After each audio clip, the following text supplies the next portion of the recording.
Okay, good evening, everyone. I am so happy you all are here tonight. Thank you for coming to April's Evening with the Experts. Our topic tonight is professionalism in early childhood education. So this is a hot topic amongst teachers, amongst owners, administrators. It's definitely something us at ECC hear a lot of questions on. So I knew I wanted to bring in an expert to help us speak to this. And then remember, all of our trainings this month also capitalize on that topic so that you can take what you learned tonight and even go further and deepen your learning with it. So if you're brand new to us, I'm going to run down kind of our agenda here so you can see how the flow is going to happen. So we're going to meet the experts.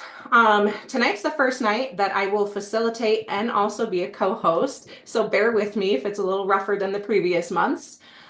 We've identified the problem that there is a division in the opinion of professionals and the career early childhood, right? Sometimes it's hard for us to believe that we have a career and that we are professionals when our outside stakeholders in society don't view us as such. So how can you take your power back and how can you speak to that and act as a professional? So that's our problem that we're going to work through tonight. Then we're going to hear from the experts. We're going to listen to Dr. Kihura from Black Hills State University and myself kind of speak to the hows and whys of this. Then a couple submitted questions, and then any other questions or scenarios that you guys want advice on will be at the end. All right, without further ado, I'm going to turn it over to my lovely co-host tonight, our expert from Black Hills State University, Dr. Rudia Kihura. Rudia, will you tell us a little bit about yourself? Good evening, everyone. Thank you so much, Rose, for giving me this opportunity actually to share with you about expertise in the area of early childhood educator as a profession. My name's Rudia, as you have heard. I am from Kenya originally. I came to the US for graduate studies at the University of Iowa. And I actually trained for pre-K to 12 in special education, early childhood.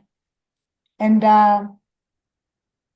this is my third year at the University of, Black Hills State University.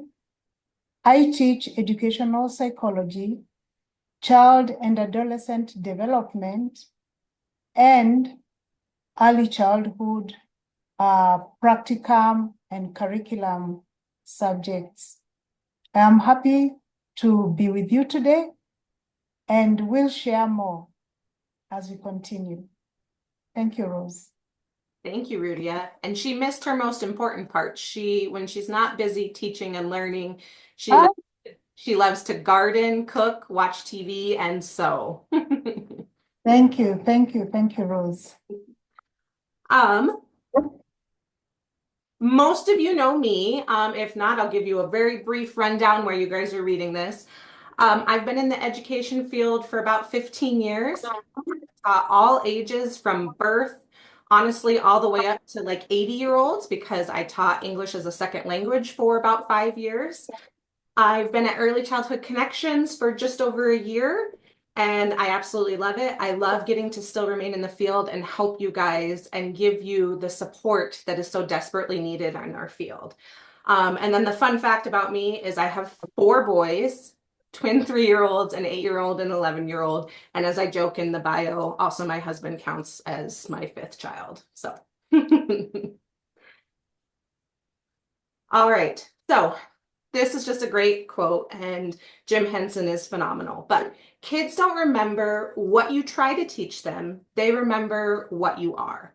So I thought that this was a really great jumping off point for us tonight because sometimes we get so heavily concentrated and bogged down in the day-to-day that we have to get through. We have to work on our ABCs. We have to make sure that they can recognize their name, that they can practice their turn taking and problem solving, that sometimes we lose fact in the truth that our relationship with the children and them seeing us and us seeing them is the most important thing that we can provide these children with. So the field of early childhood education, which is, birth to age 8, it just struggles with that perceived professionalism, the opinion of us, right? That's what I said earlier. So unlike our K through 12 counterparts, especially in South Dakota, we have lower wages, right? We don't have benefits a lot of the time. Our career advancements are a lot more limited. And then that recognition from anyone outside of the field, it's a hard battle, right? So it affects our notion and our opinion of ourselves. It's really hard to have a high opinion of yourself when you're trying to constantly convince everyone around you to have a high opinion of yourself.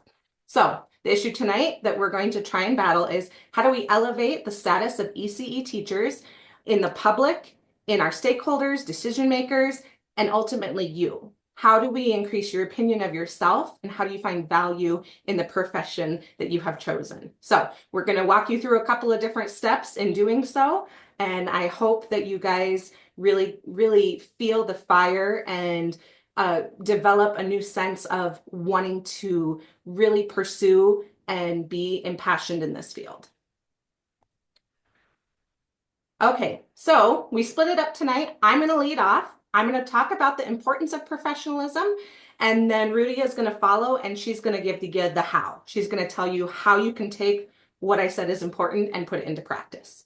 So why is professionalism important? What do we gain, right? Why do we put in this effort? We need to know, right? Because our time is limited. We have so many fires we're putting out on a day-to-day basis. Why should we be putting effort here? So we're going to take a deeper look at this. I'm going to read you a little bit about a couple of the resources. While I'm doing that, if you'll take a second in the chat and in your own words, drop why you feel professionalism is important to early childhood educators, okay? We're going to use those answers to frame a little bit of our process later on with Rudia. So while you're dropping that in the chat, if you had a chance to look at those resources that I sent over, you noticed a lot of them come from NAEYC, N-A-E-Y-C, which is the National Association for the Education of Young Children. Now, this isn't the only early childhood organization. However, it is the paramount one. It is the one that has paved the way and that is continuing to do so. So it is where early childhood educators can lean on for anything that they have questions on, any resources they need, because they've done all the work. They've pulled it all together, and you can use those resources and documents to guide you through your professional growth. So some of those that I sent over, I hope you guys looked at some of the code of ethics and the competency standards. They're going to play a part later on. So, all right. See if nothing in the chat yet. We'll come back to it. Oh, Brandy dropped in. Important for parents to see that you are professional. Absolutely. Because then we cut down that opinion and stigma that we're not just babysitters, right? No knocking babysitters. However, you guys are professionals. This is your career, and there's a reason that you guys are called teachers, right? So I'm going to keep cycling back to this.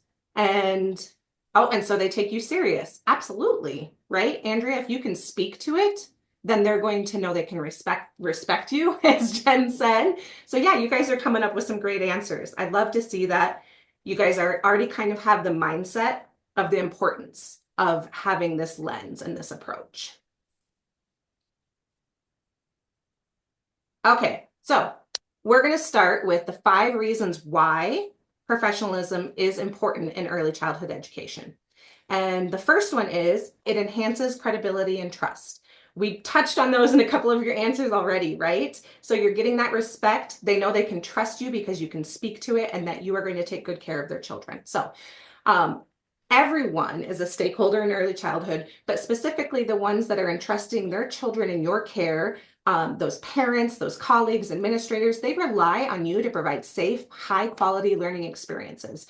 And professionalism, through ethical conduct, strong communication, and respect for confidentiality, it just helps build and foster that trust with the families, and then that spreads out to the community.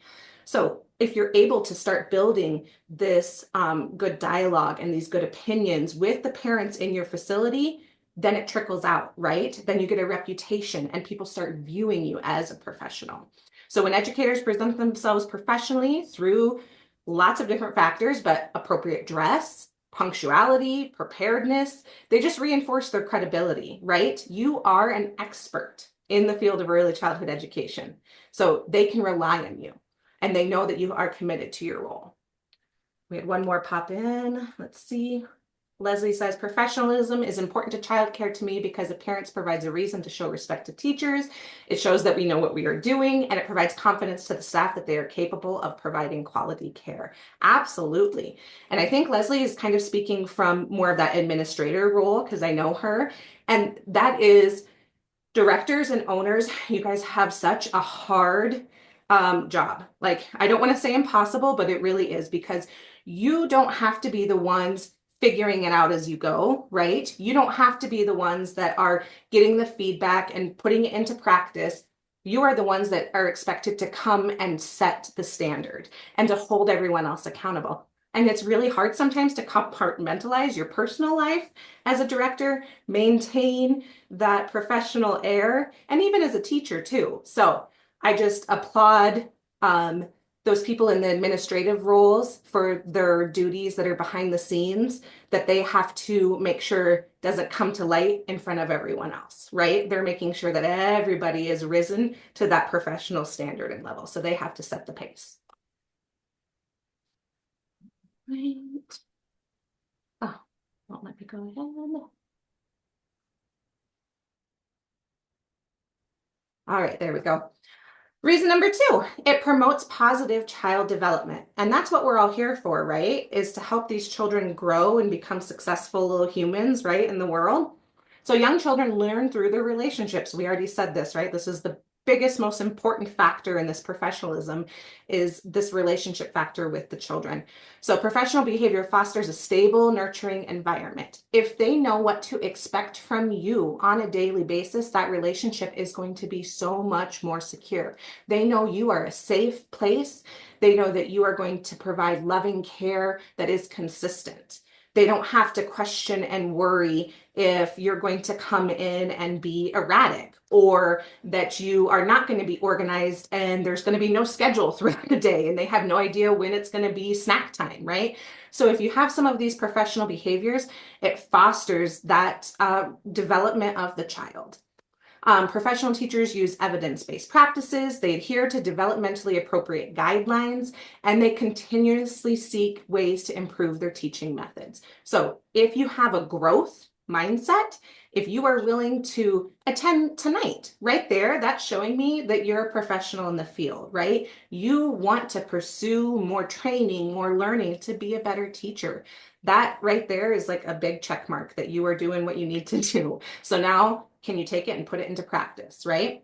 Professionalism ensures that educators maintain the structured, respectful atmosphere. They help those children feel secure and supported on their learning journey.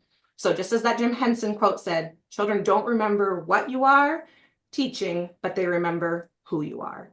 So who you are to them is more important than the curriculum that you present. Number three, encourages continuous growth and learning. So I kind of touched on this in the last slide, but that growth mindset, right? Professional educators recognize the value of lifelong learning. They engage in ongoing professional development. They attend conferences. They stay updated on best practices in early childhood education. And I want to do a little side note here. It's absolutely okay to say, I wasn't doing something right when I first started teaching, or even at the beginning of the school year, because I learned better, right? We should always be learning. We should never be approaching this as I've been in the field for 20 years. I know exactly what I'm doing. There is nothing new for me to learn, which would be false because of all of the science. Like now we know everything that's going inside young children's brains. So we should be able to grow and change. And here's a personal example. When I started out, I was huge on pencil grip. I really wanted all of my children going into kindergarten to be able to hold their pencil correctly and they'd be able to write their name. Absolutely now, nope, it's not, that's not important.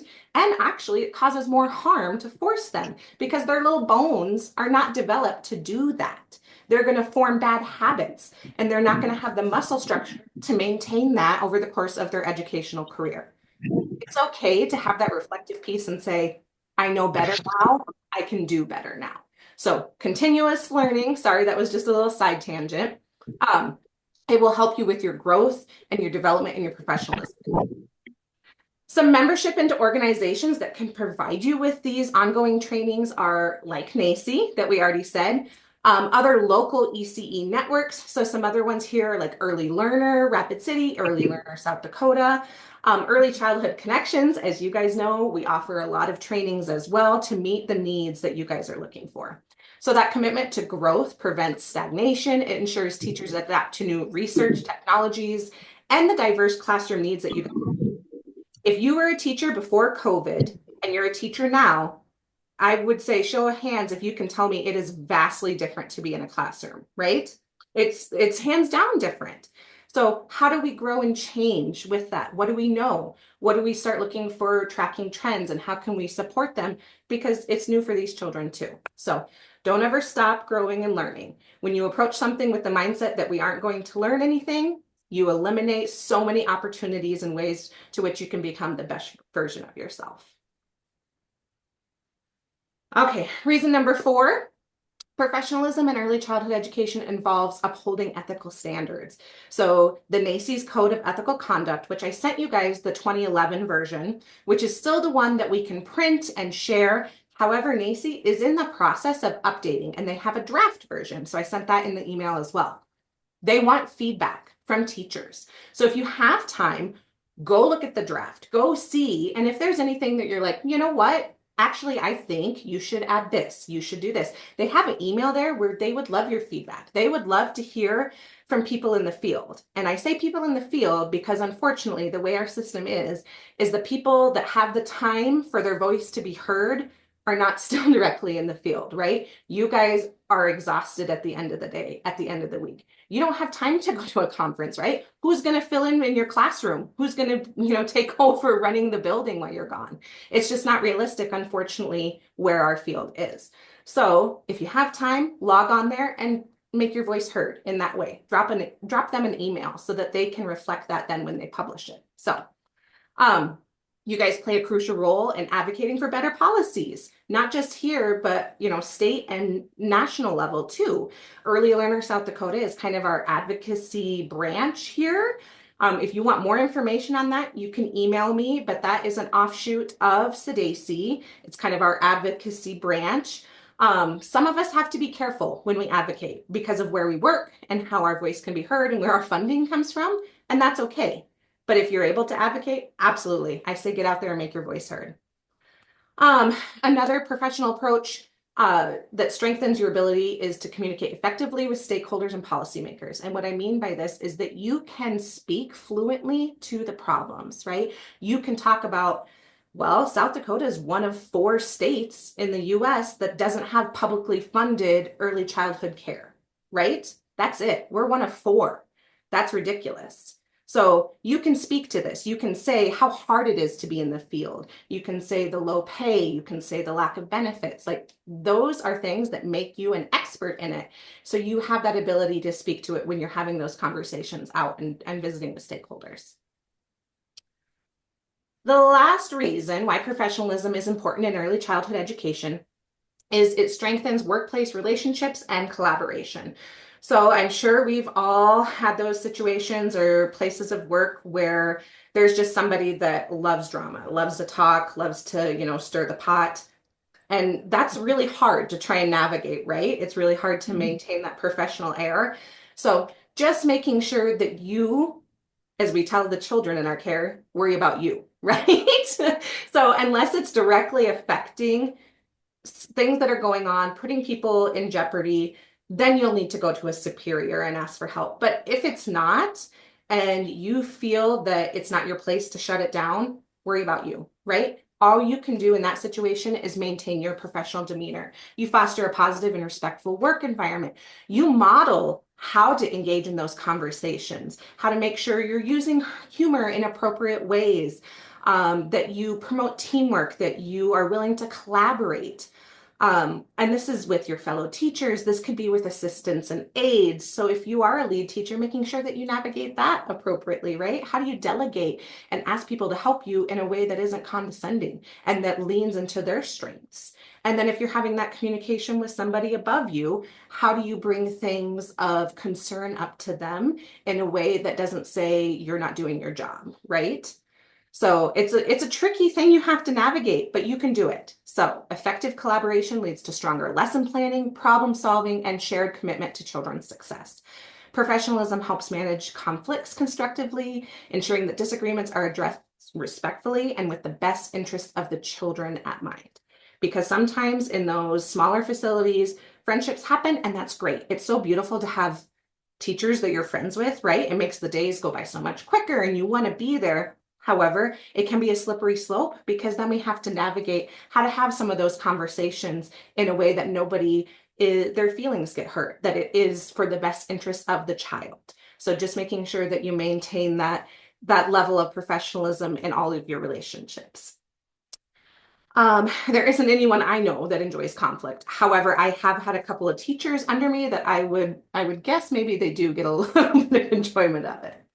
Um, so we strive at providing children in our care with a toolkit to problem solve and find solutions, but we ourselves tend to struggle with using our voice that is heard but still respectful, right? So lean into some of the tips and tools that you're giving the children in your care, right? How can we problem solve this? What can we do? How can we approach them in kind, helping words in a way that, so maybe you have a brand new teacher to the field and she's constantly on her phone, but she's never been in early childhood before. And maybe the onboarding process had to go to the wayside because somebody called out and she's got to get thrown into ratio, right? We know that that happens.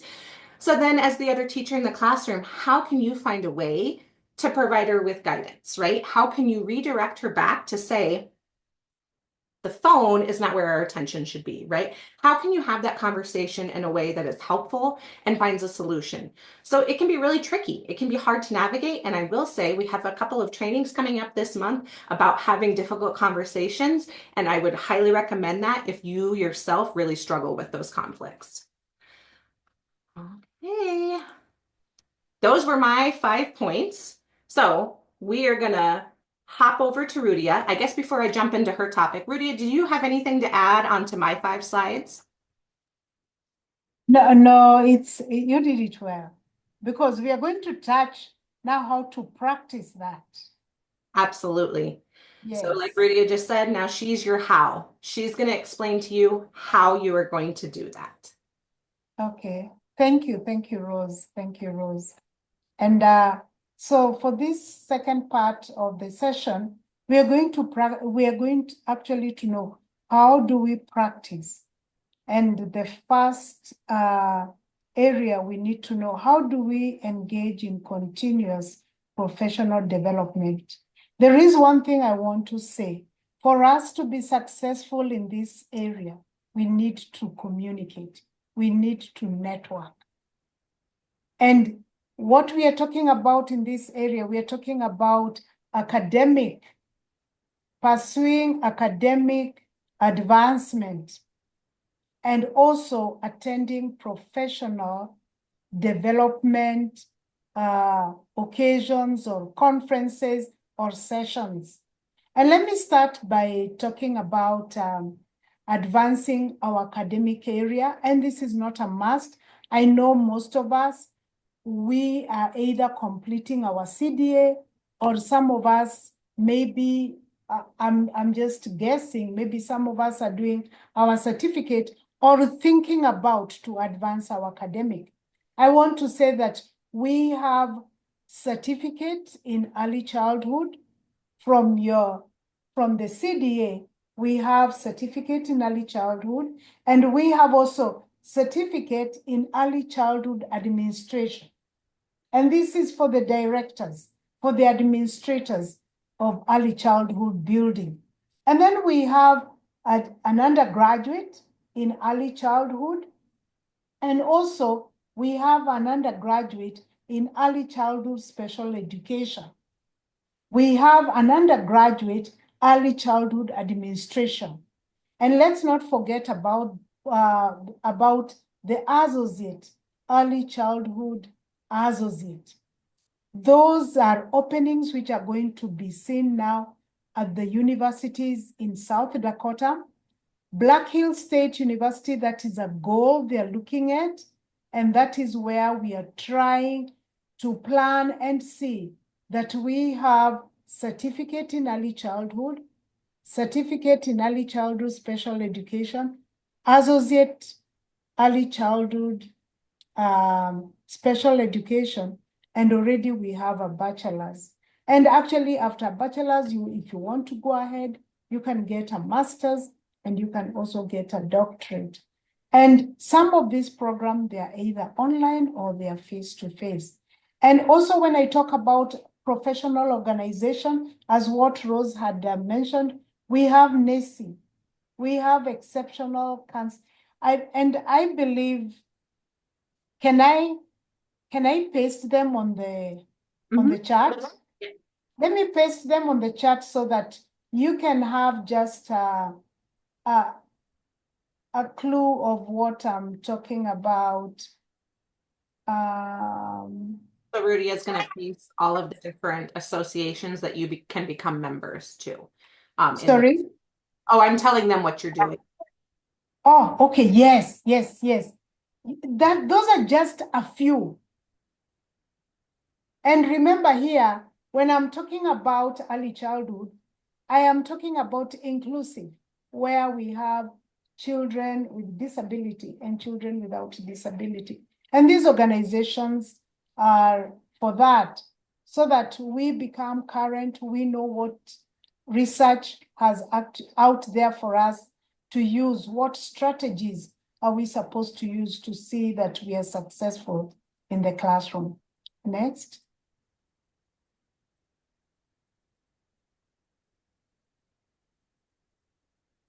We need to actually talk about demonstrate strong ethical professional conduct.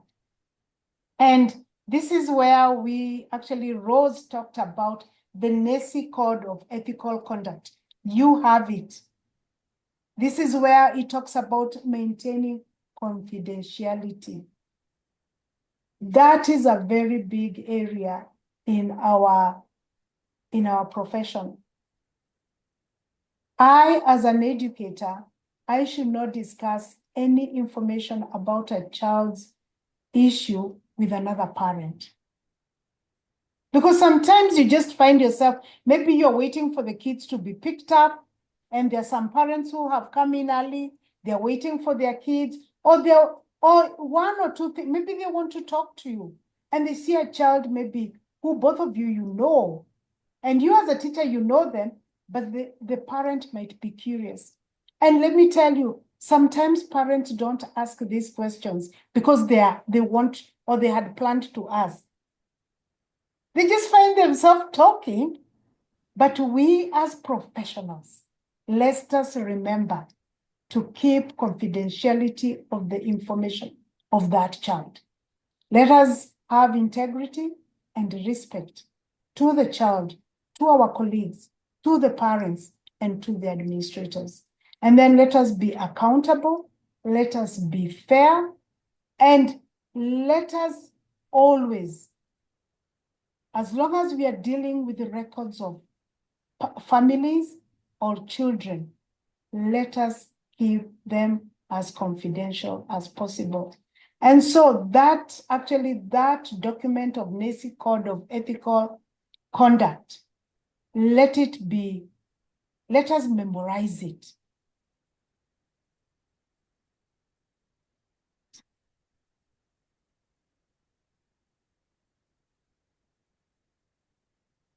Improve communication and collaboration skills. We are not an island. Maybe in our building, we have 3 preschools. I will not keep to myself. It is good we collaborate with my other colleagues. That is one thing. We start from there. Let us plan together. Let us learn from one another. Then come to the parent. Let us be very patient with the parents, depending on wherever background they come from. Let us practice active listening. If there is an issue that has come up and I'm not understanding it, share it with your colleague. Let them assist you to understand it and how to respond back. This is where we have role play scenarios. Let us practice clear and positive language. Let us not take anything personal. I usually tell the students that I teach, teachers are supposed to have thick skin. Let us not take anything personal. Let us be happy to listen and share information and educate the parent. The parent might know an issue in a different way because of the experiences and the background they are coming from. You who is a professional, you who has the skills, you who has gone through training, you know how to handle an issue or a conflict. Let us always seek feedback regularly from our administration, from our parents. Let us confirm with them. Let us try as much as possible that we are at the same level with the family, child. Even as much as we respect the parents, the administration, and our colleagues, let us respect the child.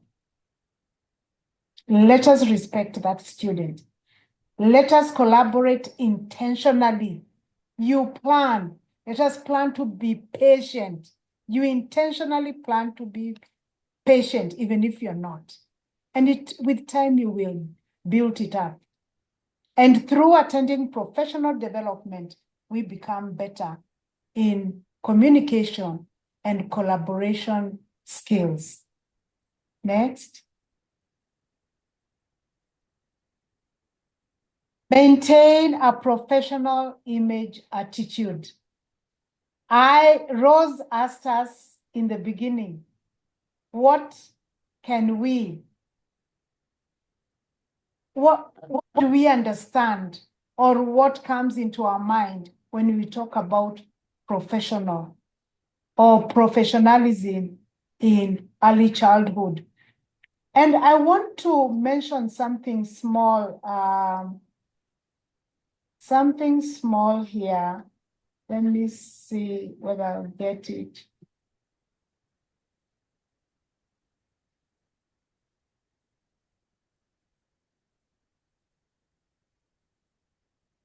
When we talk about maintain a professional image and attitude, this is what comes into my mind. And I don't know whether this is what comes into your mind. And I'm going to read the list. And that's why I was looking for it. And then I would like us just to indicate one word or anything that I've left out. When we talk about maintain a professional image and attitude, one, appearance and presentation, positive communication, ethical and professional behavior, reliability and responsibility, lifelong learning attitude, emotional maturity, building professional relationships. What comes into your mind? Can you please share with us in the chat? Maintaining professional image and attitude. What comes into your mind? And dressing appropriately is the first thing that comes into our mind. Dress appropriately for an early childhood setting. Comfortable yet professional attire that allows you to actually move, make your movement in any activity in the classroom, outside in the field, maybe trying to support a child, maybe kneeling down, maybe sitting down with a child, what you have put on, what you have with you, is it making you do all those duties easily? Amira shares with us, thank you, Amira.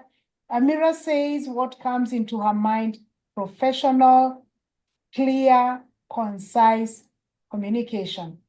Not overreacting to a situation, but remaining calm. That is where we talk about emotional maturity.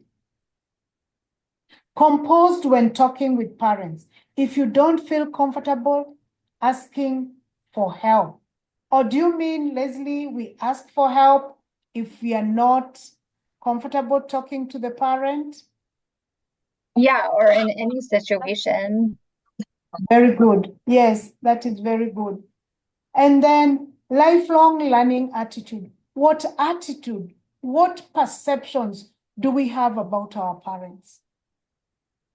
What perceptions do we have about those kids who don't look like us?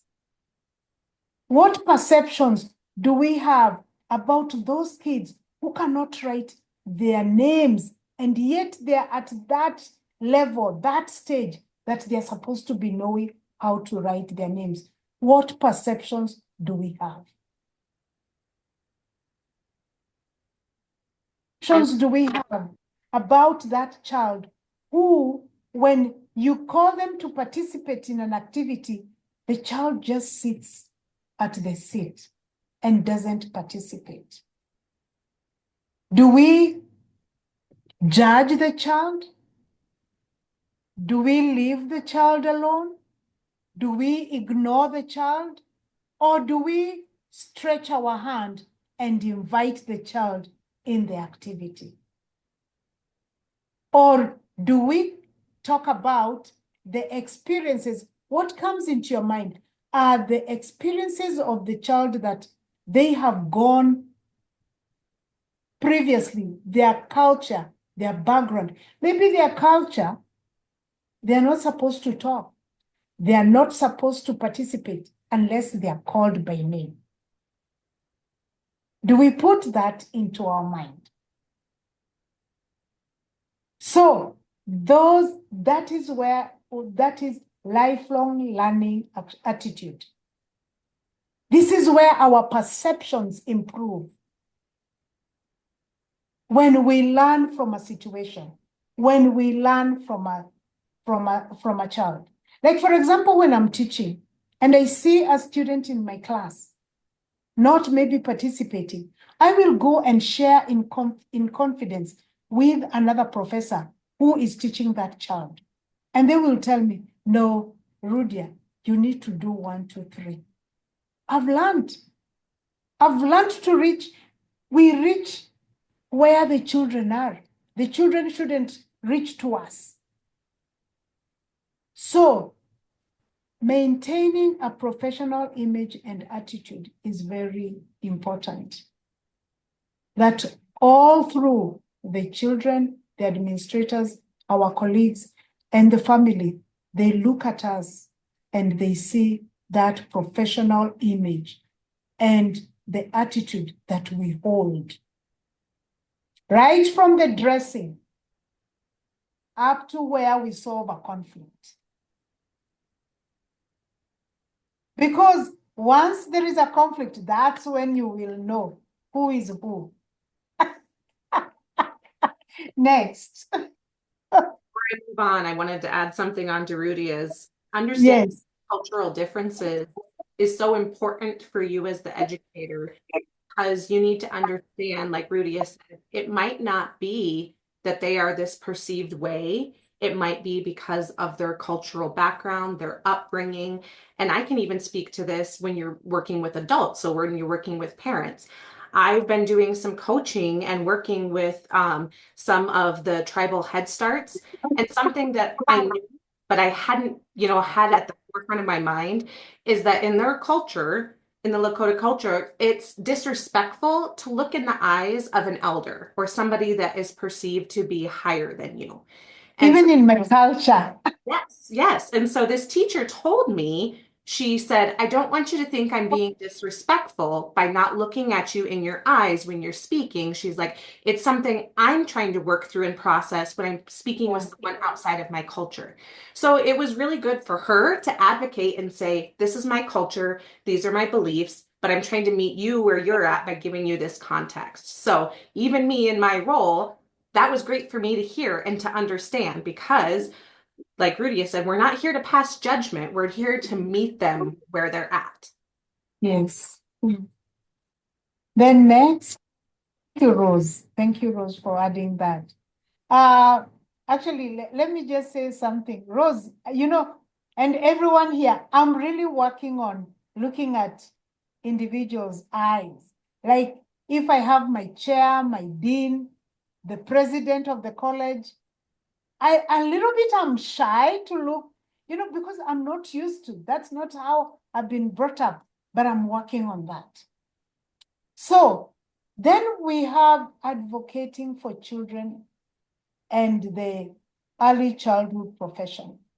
There are two ways, and I will talk about advocating for children and advocating for early childhood profession. One, how do we advocate for children?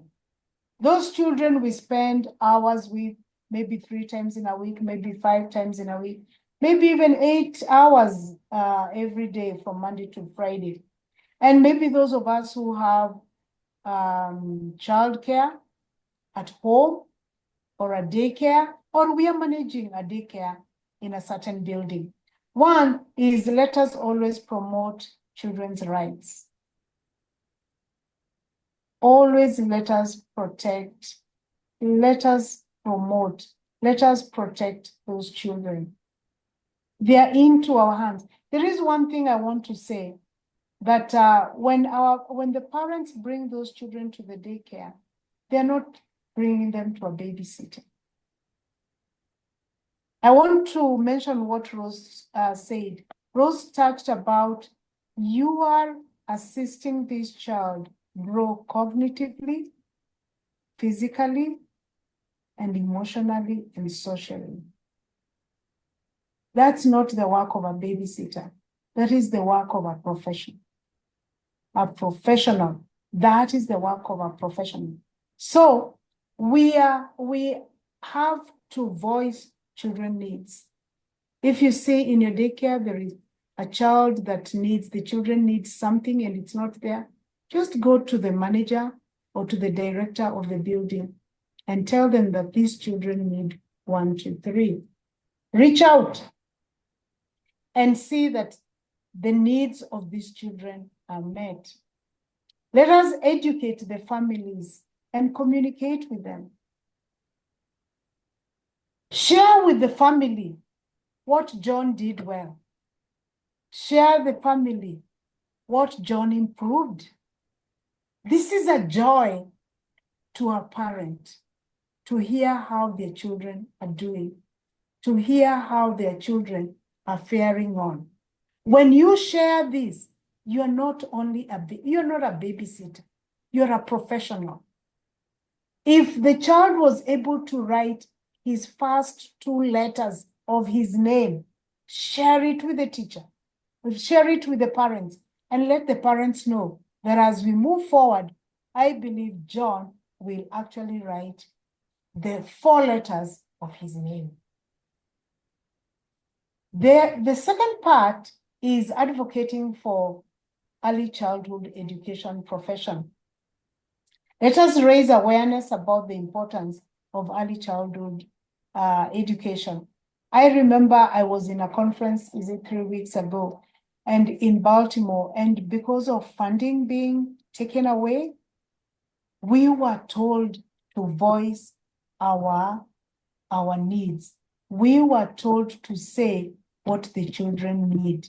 And we were told to actually explicitly say the importance of that funding. And so we were taken to a room, and all of us There were laptops there. If you had a phone, we sent an email. Our duty as educators in early childhood. The other thing is demonstrate our professionalism. And we listed a couple of be patient, be accommodative, be fair, take responsibility, communicate effectively to the parent, participate in professional networks. Let us network with one another. Even in such a forum, let us know one another. Let us tell Rose, one time, let us share with one another so that our network widens. That is how we learn what conference is there, what conference is not there. I don't know how many of you know that there is an early childhood conference. I don't know. But that is how we learn about these professional development trainings. Then let us mentor and support our fellow educators. If there is somebody new in our building, let us support them fully. Don't judge them. Don't feel threatened. We all have a part that we play. We are all gifted differently. So that when you need somebody to teach a skill to your children, call Rose, call Leslie, call Amira. If you're in your building, that is what makes our profession fun. You go home tired, but ready to wake up early in the morning and come back. Because your experiences are great. Your experiences are happy. Even as much as you do so much, let me tell you, you need a lot of energy to work with young kids. You need a lot. And so we should not afford any negative experience in our building. And then the other one is advocate for fair wages and working conditions. I know most of us early childhood educators, and I want to tell you the truth, right from CDA up to doctorate, we are paid very low compared to other professions. I want to tell you the truth. I am not paid the same as my colleague in another profession. My pay is lower. Why? They say anybody. Early childhood educators, there are many in the market. But is it true? Even if there are many, babysitters are many, but the professional early childhood educators are not, they're few. And so this is where we need to advocate for fair wages. When we are called upon to contribute our thoughts, let us be aggressive and present our thoughts. Let us be aggressive and talk about having the same wages as other professions. And NACI, our mother professional organization, they're doing that. And so let us be proud of our profession. Let us be inspired. Let us have room to learn more. And the big part of it, I want to tell you, let us network. Let us network. We will learn a lot. We will improve our strategies that we use in that classroom. And we will be better communicators to our colleagues, to the students, to the parents, and to our administrators. Thank you. Thank you, Rose. Thank you, Rudy. I think I want to emphasize her last part there, that connection piece. Sometimes it's very isolating in our field, right? Because there's this unfortunate stigma that we're all in competition with one another, right? That Yes. our daycare against your daycare, better. We do this better. You're not good. It's so disheartening, when we're all in the same field and we want the same thing. We want quality care for these children. We want to be viewed as professionals. We're in it because we love children and we want to see them grow into amazing humans. So I think Rudia really capitalized on something that I'm a big believer in, that we got to break down that stigma, that we need to make those connections and lean on one another. Okay, so here are a couple next steps that I want to share quickly before we end our time together. So besides becoming a member of an advocacy agency like NACE, where your voice can be heard and you get lots of resources and professional development, or signing up for trainings with ECC, this is called Pathways. And hopefully the link works here. We'll find out.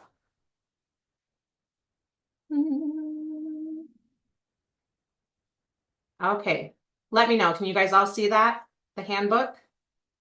Pathways South Dakota. Let's see if I can see. Yes, I can see it. Perfect. Okay. So I sent this link to you guys. Pathways has been around forever. If you took your CDA a while ago, or you took those online classes that you have to for orientation, most of the time it made you sign up for Pathways, right? And it was just basically how you could let the state know what type of level of education and experience you have. And then that was kind of it, right? So the ECE systems have revamped it, and they've kind of set it up with your own professional development goals, right? So you're working your way through and you can see what's next. And you get really fun rewards as well. So as you move up a level, or a branch, as they now title it, you get a swag bag. Like, I think there's one level where you get headphones sent to you. There's one where you get a social media shout out across the DSS Facebook page saying, they've leveled up and they're pursuing their associate's degree or whatever it is. So this is just something that if you haven't done, I encourage you to go on and create an account and get on our Pathways. And that way you can kind of see what your professional development can look like, what your growth can look like, and then get some of those fun prizes. So I'm not going to spend too much time going through all of the different steps, but I sent you that handbook. So hopefully you'll have time to look at that. All right, let's see here. That. Okay, so then the next one is called the CKCs. So these are core knowledge and competencies. I'm sure most of you are familiar with the early learning guidelines, right? That really great book that shows all the developmental milestones from birth to age 5 and even into kindergarten if you have the crosswalk. So it shows us how we can scaffold and meet each child where they're at and lesson plan accordingly. This document is like lesson planning for you.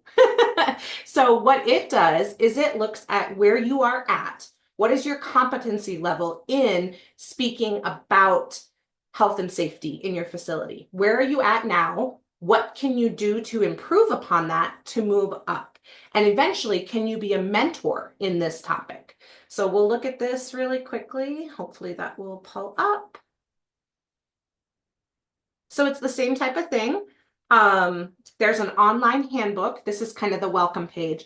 These are free for registered early childhood providers. So if you don't have one of these and you would like one, please send me an email after tonight's training and I will make sure that we get one mailed to you or I drop one off at your facility. But this is another really great tool that helps you do that self-reflective piece, right? So you can see, all right, so I am really proficient at speaking about child growth and development. However, I am not very proficient at the professionalism and leadership side, so I need to concentrate on building myself up here. Here are my goals and learning objectives to meet that. So it's a really great document that'll help you through that. And again, it's free.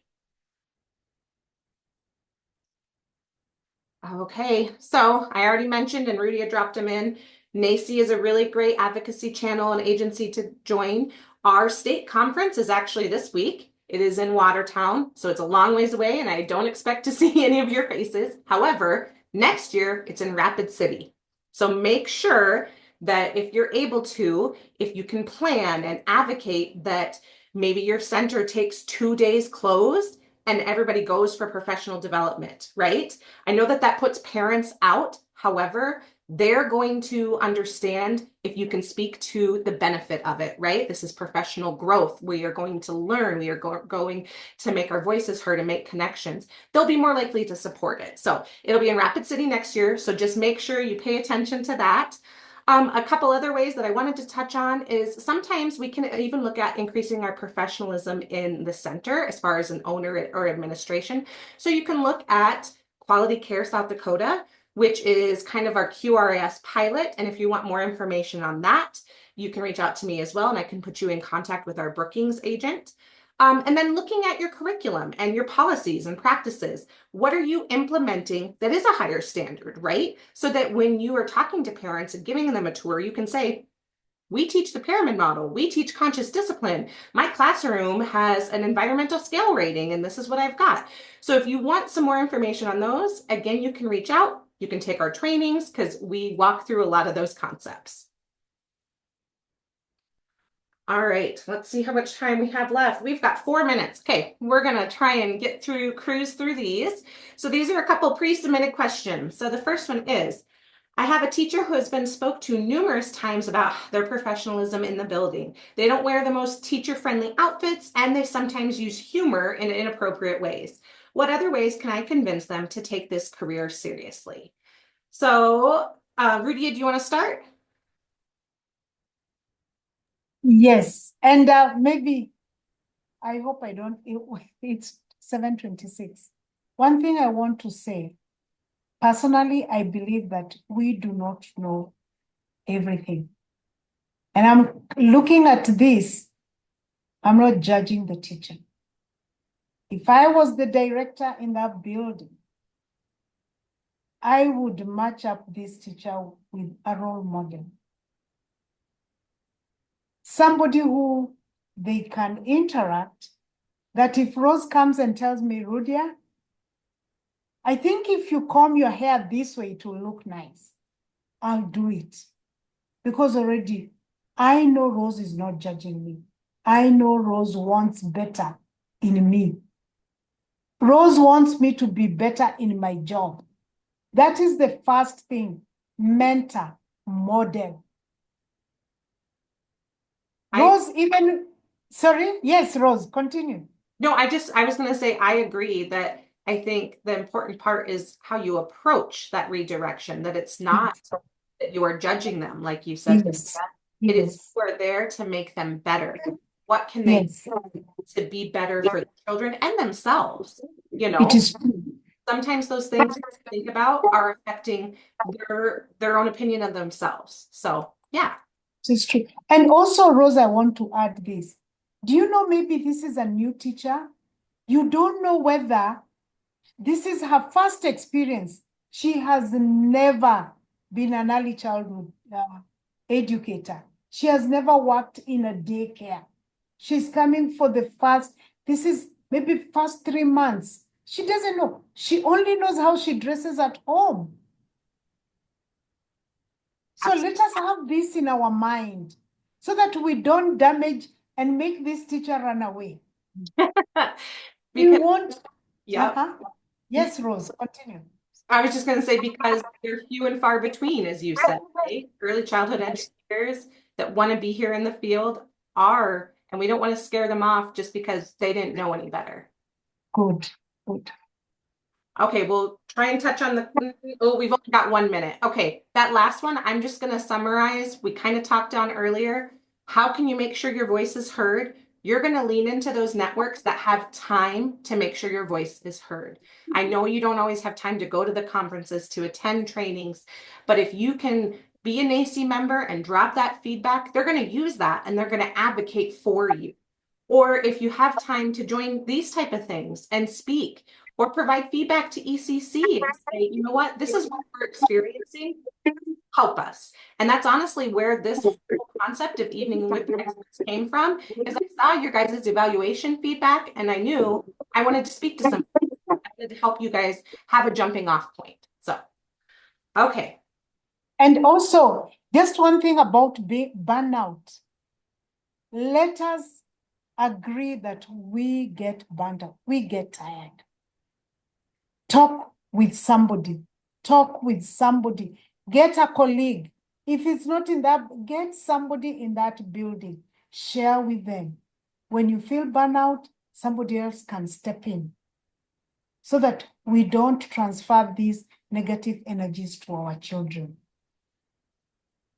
Yes, absolutely. Okay, well, to wrap up, education is not the filling of a pail, but the lighting of a fire. So you guys are there to light the fire of the children in your care so they want to learn and have that lifelong learning process and have that growth mindset. But also you guys light your own fire, want to be better, want to grow, want to be a professional. And I already see that spark by coming to tonight, right? You're interested and you want to know and do better. So know that you have allies everywhere. We're here to help you. Okay, we're not going to navigate over to the trainings. You guys know our website.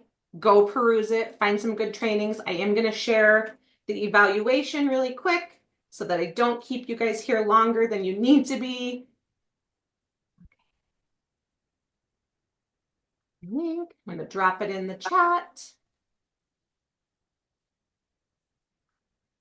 There's the link to the evaluation. I will also drop the QR code,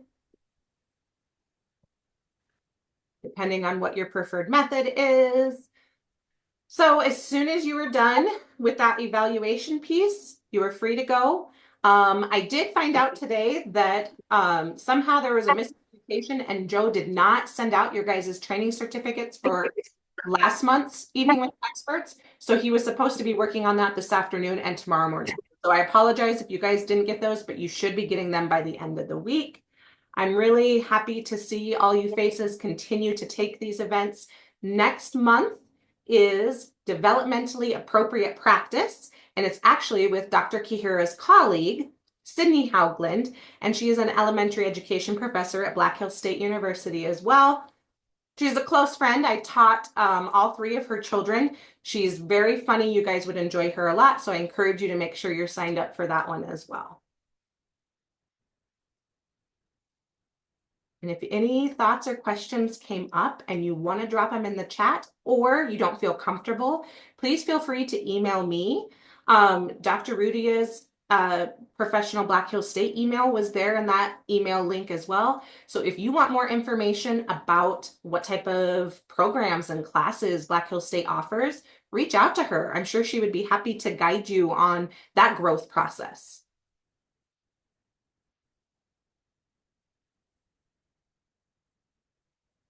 Oh, and there it is in the chat.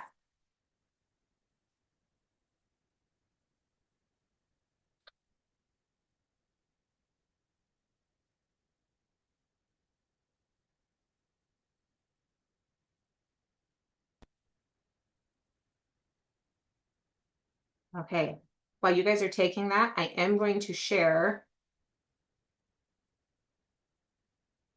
this little trailer for the movie No Small Matter. Thanks, Jen. It is a phenomenal movie. As an early childhood educator, I will tell you, I cry every time I watch it. It's all about advocating for the importance of the work you guys do. We have a copy, SEDACE, and I'm your local chapter rep for the National Association for the Education of Young Children. So if your facility would like to borrow the DVD, use it as training so you can show your staff. If you're a teacher, you can advocate to your director or owner. If you're an owner, you can say, yep, we're going to do our next training by watching this movie, and you can count that as training hours. So I'm going to play this while you're filling this out. So you can stick around and watch it if you want, or you can leave as soon as your evaluation is done.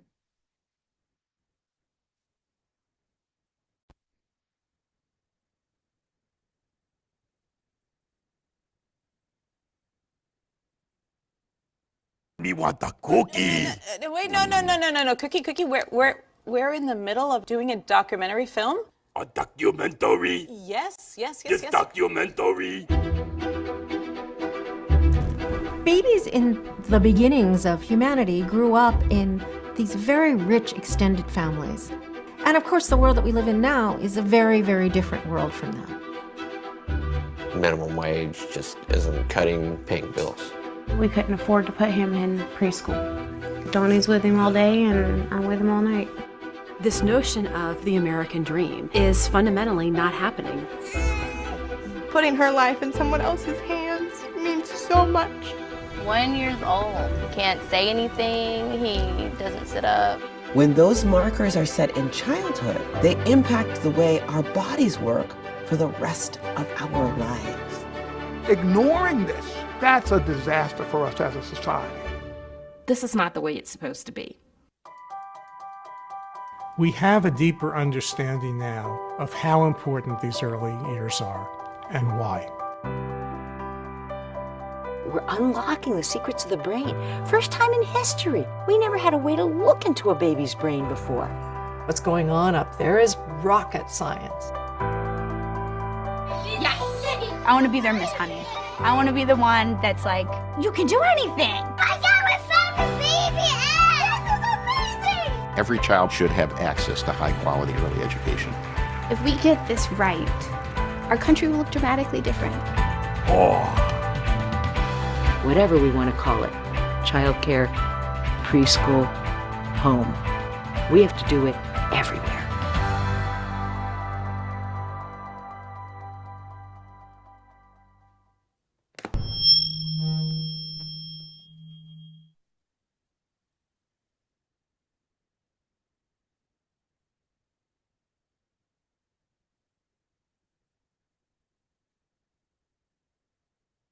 So, like I said, that one always makes me cry.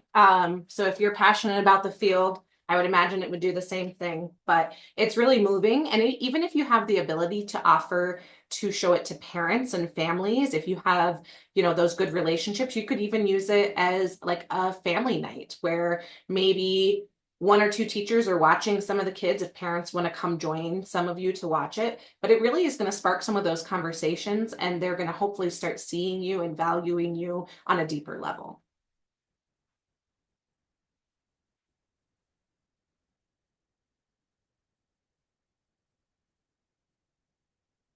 Awesome. Well, thank you. I see all the thank yous in the chat. So I love seeing all these faces and all these passionate early childhood educators. And big thank you to Dr. Kihura for joining me on my wild whim. So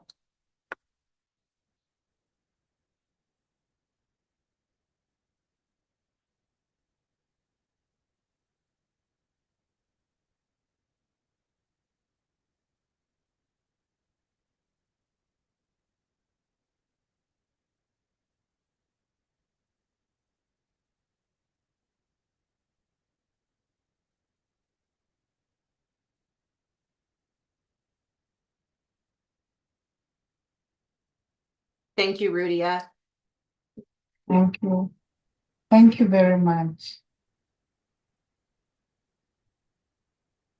And if you guys have finished your eval, you're free to go. I'll get you those certs as soon as Joe and I navigate the issue with the last time. So I appreciate you all. Thank you.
Jen, you're our last one still on. Are you working on the eval still?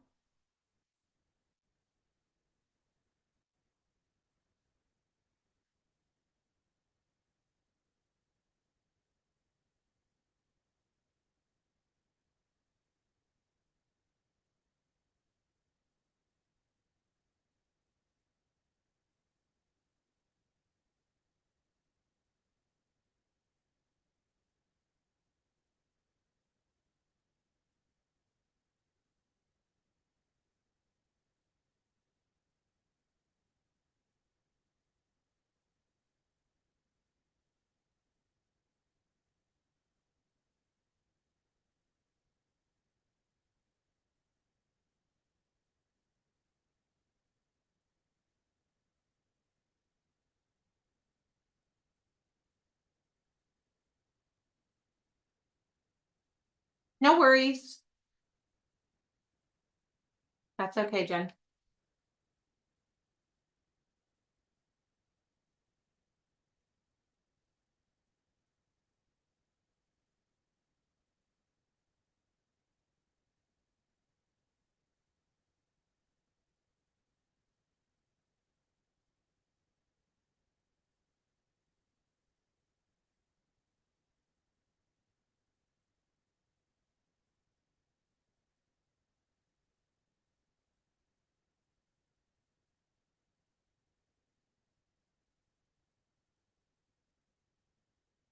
Rudia, you don't have to stay on if you don't want to. I can wait for Jen. So, and maybe you and I can set up a time to reconvene about how the evening went later in the week.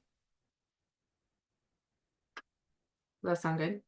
Oh, you're mute. You're muted. Thank you. Yeah, thank you so much. You let me know. Okay. And thank you so much for this opportunity. Yeah, I loved it. I thought it went swell. Yeah, even me. Thank you so Oh, much. good, good. And I will Okay. send the link because this will be on YouTube. So, Okay, thank you.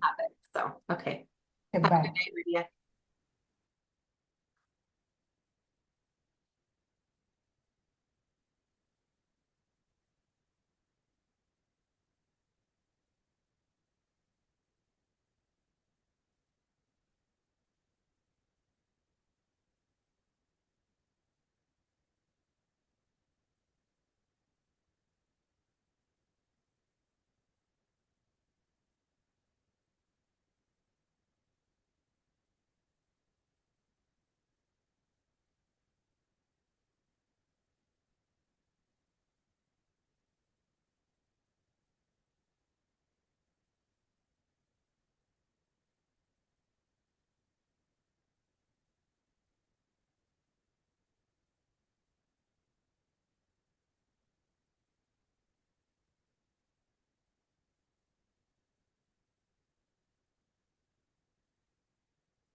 Thanks, Jen.